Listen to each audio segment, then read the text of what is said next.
ഈ കടുക്ക മാത്രം തന്നെ പല വിധത്തിലും ഉപയോഗിക്കാറുണ്ട്. കടുക്കയിൽ നമ്മൾ പല വിധത്തിലുള്ള കടുക്ക നമ്മൾ കാണുന്നുണ്ട്. നാരുള്ള കടുക്കയും അല്ലാതെ നീണ്ട നല്ല സുവർണ്ണ നിറത്തിലുള്ള കടുക്കയും നമ്മൾ സാധാരണ കടകളിൽ കാണാൻ പറ്റുന്നുണ്ട്. ഈ കടുക്ക മാത്രം തന്നെ നമ്മുടെ ആയുർവേദത്തിൽ പ്രത്യേകം പറയുന്നുണ്ട്. ഇത് കടുക്ക ചേർത്തും ചേർക്കാതെയുമുള്ള യോഗങ്ങൾ ധാരാളമുണ്ട്. കടുക്ക ചേർക്കുന്നതിൽ എന്തെന്ന് വെച്ചാൽ അവിടെ ശോധനവും അതേസമയം പാചനവും ഉണ്ടാകുന്ന അവസ്ഥ ഉണ്ടെങ്കിൽ ആ സമയത്തെല്ലാം കടുക്ക ഉപയോഗിക്കുന്നുണ്ട്. കടുക്ക ബാഹ്യമായിട്ട് കുരുക്കളിൽ ഉരച്ച് പൂശാം.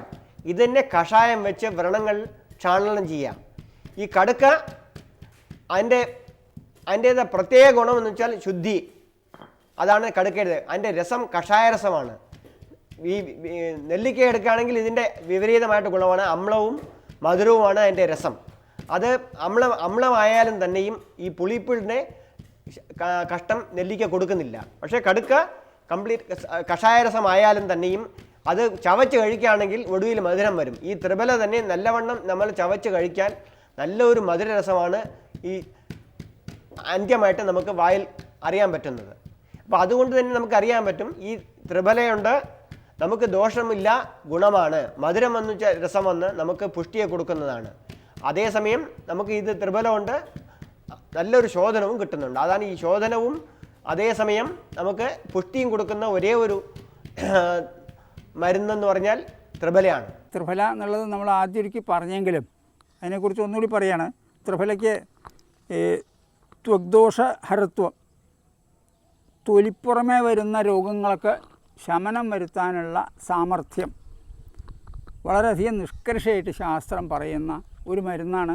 സ്ഥിരമായി ത്രിഫല കഴിക്കാൻ പറയുന്നുണ്ടെന്ന് ഞാൻ മുമ്പേ പറഞ്ഞു. അവിടെ ത്വഗ് രോഗത്തിനെ ബന്ധിപ്പിച്ചില്ല എന്ന് മാത്രമേ ഉള്ളൂ. ത്വഗ് രോഗത്തിനെ കൂടി ബന്ധിപ്പിച്ച് ചിന്തിച്ചാൽ ത്രിഫല സ്ഥിരമായിട്ട് കഴിക്കുക എന്നുള്ളത് വളരെ ആവശ്യമായിട്ടൊരു കാര്യമാണ്.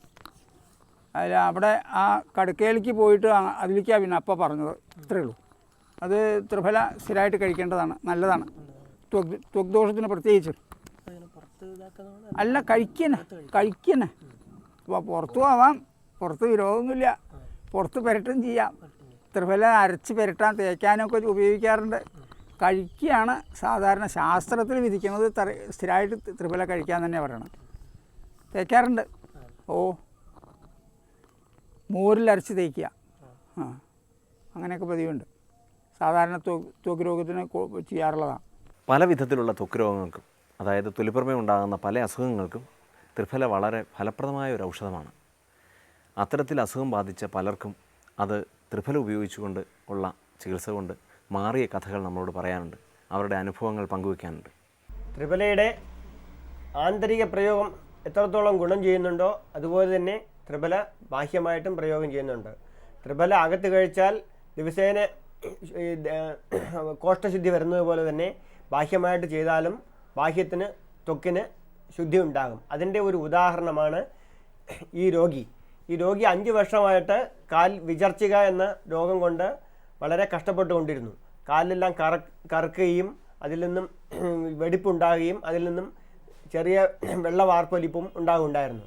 അത് ഈ ത്രിഫലയുടെ ബാഹ്യമായിട്ട് പ്രയോഗം മാത്രം കൊണ്ട് തന്നെ നല്ലവണ്ണം അതിന് ഒരു ഗുണമുണ്ടായി. അതിൻ്റെ ഒരു ഉദാഹരണമാണ് നമ്മളിപ്പോൾ ഈ രോഗിയിൽ കാണാൻ പോകുന്നത്. എനിക്ക് ഈ രോഗം വന്ന് ഒരു 5 കൊല്ലമായി. 5 കൊല്ലമായിട്ട് ആദ്യം പിന്നെ ചെറിയതായിട്ടേ വന്ന് പിന്നെ ജാസ്തിയായി, അങ്ങനെ കൂടുതലായി, വെട്ടൊക്കെ വീഴുന്ന്, ബ്ലഡൊക്കെ വരാൻ തുടങ്ങി.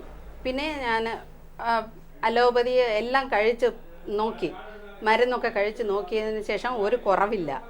പിന്നെ അതിന് ശേഷം തന്നെ അടുത്തുകാരൊക്കെ ഇത് പറഞ്ഞു, ഇവിടെ ചെന്നാൽ ഇവിടെ ഡോക്ടറിൻ്റെ കാണിച്ചാൽ ഇവിടെ ഗുണമാവെന്ന് പറഞ്ഞു.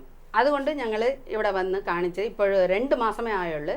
ദിവസവും രാവിലെ കുറച്ച് ത്രിഫലാചൂർണത്തെ എടുത്ത് കുറച്ച് വെള്ളത്തിൽ അത് കരച്ചിട്ട് അത് ഇട്ട് കൊടുത്തിട്ട് പിന്നെ ഒരു 20 മിനിറ്റ് കഴിഞ്ഞ് അത് ഉണങ്ങിയതിന് ശേഷം അത് കഴുകി വെള്ളം വെച്ച് കഴുകിയാൽ മതി. കഴുകിയിട്ട് പിന്നെ അതിൽ തന്നെ എനിക്ക് ഇത്ര ഗുണമായിട്ടുണ്ട്. കയ്യിലൊക്കെ നന്നായിട്ട് ഗുണമായി. കാലിൽ പിന്നെ പിന്നീട് കുറച്ച് ഉണ്ട്. ഇപ്പോഴും ഞാൻ മരുന്ന് അത് തന്നെ ത്രിഫലാചൂർണത്തെ തന്നെ ദിവസവും അങ്ങനെ ചെയ്തുകൊണ്ട് വരുന്നു.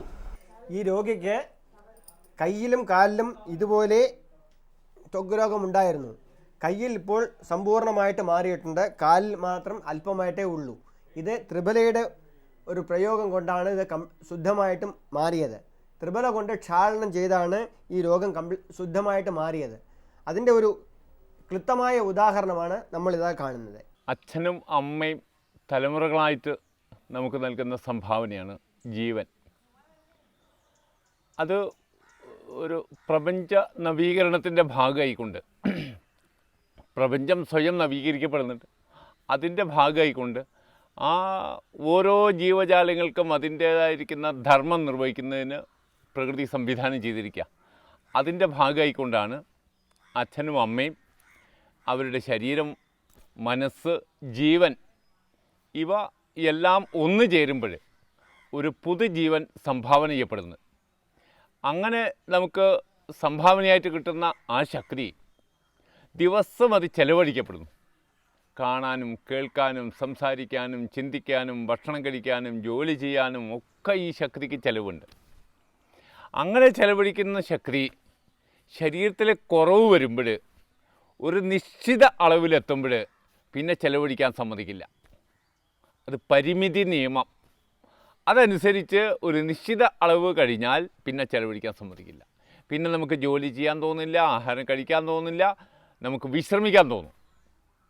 വിശ്രമിക്കുന്നു, ഉറങ്ങുന്നു. അപ്പോൾ ശരീരത്തിൽ ചെലവഴിക്കപ്പെട്ട ശക്തി നമുക്ക് തിരിച്ചു കിട്ടുന്നു.